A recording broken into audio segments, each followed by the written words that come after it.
He was named Leopold in honor of his grandfather, Leopold the Second, King of Belgium, who went down in history with the infamous title of the Butcher of the Congo. As the only son and heir to an immense fortune, his parents expected him to marry a wealthy heiress from the high nobility. But that was not the path he chose. He fell in love with a commoner, and together they lived a forbidden and toxic love story, until they became the protagonists of one of the greatest tragedies in royal history. A true scandal. In today's video, the tragic case of Leopold Clement of Belgium. But first, before we begin, I ask you to please give this video a like if you enjoy it and leave a comment. And if you are new here and love stories about old monarchs and royal figures, you are in the right place. Subscribe and activate the notification bell. As you already know, Prince Leopold Clement was the grandson of Leopold the Second of Belgium. And as a curiosity, to show you how all those nobles of the time were related, let me tell you about some of his most important relatives. His grandfather, Leopold the Second, was the brother of Charlotte, who became Empress of Mexico alongside her husband, Archduke Maximilian of Austria. Both of them were children of Leopold I, who was the uncle of Queen Victoria. That made Leopold II, Charlotte and Victoria first cousins. Let us continue. At the age of 18, Leopold II married Marie Henriette of Austria, who, interestingly enough, was a cousin of Emperor Franz Joseph I of Austria. As usual, it was an extremely unhappy marriage, arranged only to strengthen alliances and the kingdom. The couple had 4 children, a boy, also named Leopold, and 3 girls. The boy was adored by his father, since he would carry on the dynasty as Prince Leopold, Duke of Brabant. But the poor and wealthy child died in 1869, at only 9 years old, from pneumonia after falling into a lake. His death was a source of deep sorrow for King Leopold. On top of never having a good relationship with his wife, he also did not get along with his daughters. His marriage became even more unhappy, and the couple separated after one last attempt to have another son. But to everyone's disappointment, another daughter was born, Clementine. After that, Marie Henriette retired to Spa in 1895 and died there in 1902.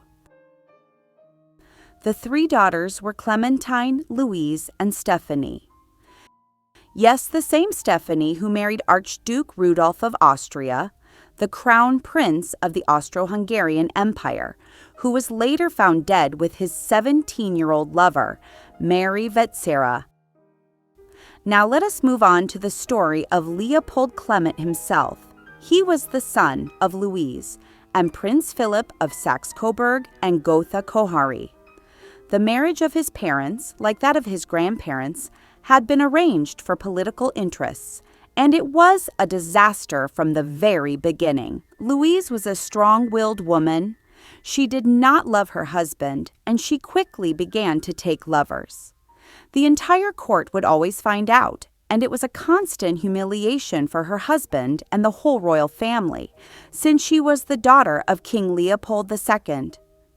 Even so, the couple had 2 children, Prince Leopold Clement and Princess Dorothea of Saxe-Coburg-Kohari.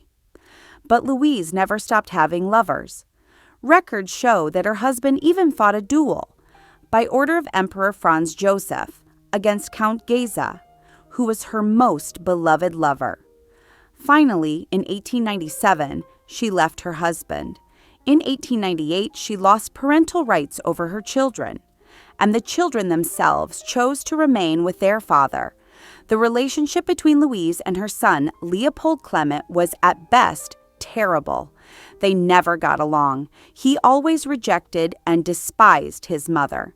born on July 19, 1878, Prince Leopold Clement was the heir to the wealth that his father's family had inherited from his ancestor, Princess Maria Antonia Kohari. He became a captain of hussars in the Austro-Hungarian army. He was considered a golden bachelor, highly sought after by rich young women and heiresses of the time. His family expected him to marry the best possible candidate to continue strengthening alliances, as his parents, grandparents, and all those before him had done. But Prince Leopold Clement was not willing. He met a young Viennese woman named Camilla at a charity bazaar in 1907. Rebecca was the daughter of Court Councillor Rybicki, an officer in the Vienna State Police. At her young age, she belonged to high society, yet she was still a commoner. Very soon, the two of them began a romantic relationship.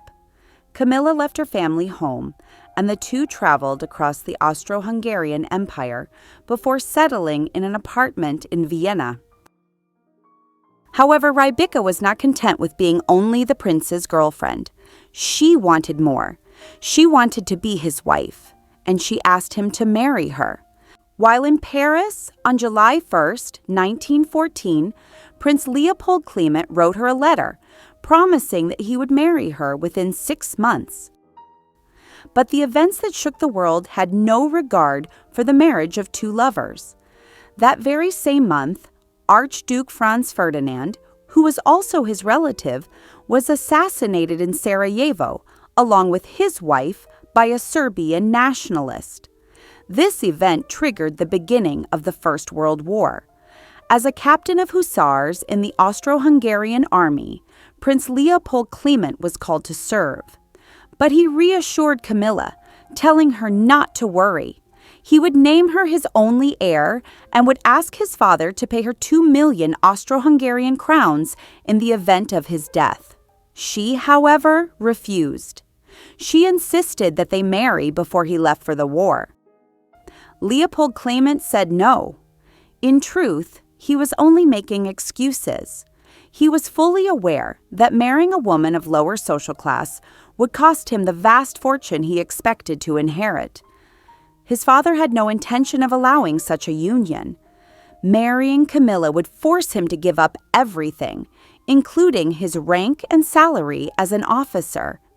Camilla continued to beg and demand that they marry. She made threats, intrigues, and all kinds of manipulations, but nothing worked. The only thing she achieved was to push the prince further away, until he finally decided to put an end to the relationship. As compensation, and to calm her fury, he offered her 4 million Austro-Hungarian crowns.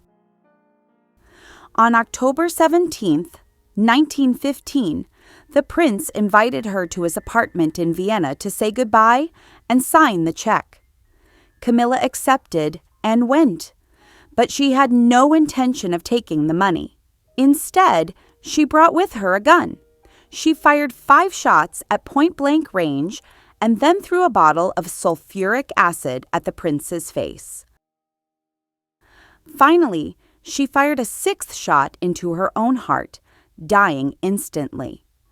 The neighbors heard the prince's horrible screams of agony. When the police arrived, they found Camilla half naked and dead beside the bed. The prince, however, was still alive on the floor, groaning in pain. Camilla Rebecca had her funeral and was cremated in Germany in December 1915. As for Leopold Clement, he had to wait a little longer, and we can say that it was a long and terribly painful wait. Having lost an eye and much of the flesh of his face, he only died after 6 months of intense suffering. To give an idea of just how poor his relationship with his mother was, Princess Louise of Belgium wrote in her memoirs that her son's life ended so terribly because he was punished for having despised her as a mother.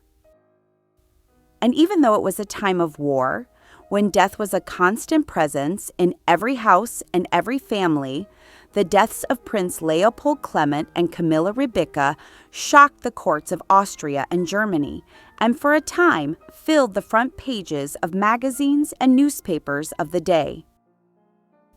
After the death of his only son, Prince Philip left his fortune to his great-nephew, Prince Philippe Josias. Leopold Clement, who died at the age of 37, was buried in the crypt of St. Augustine's Church in Coburg.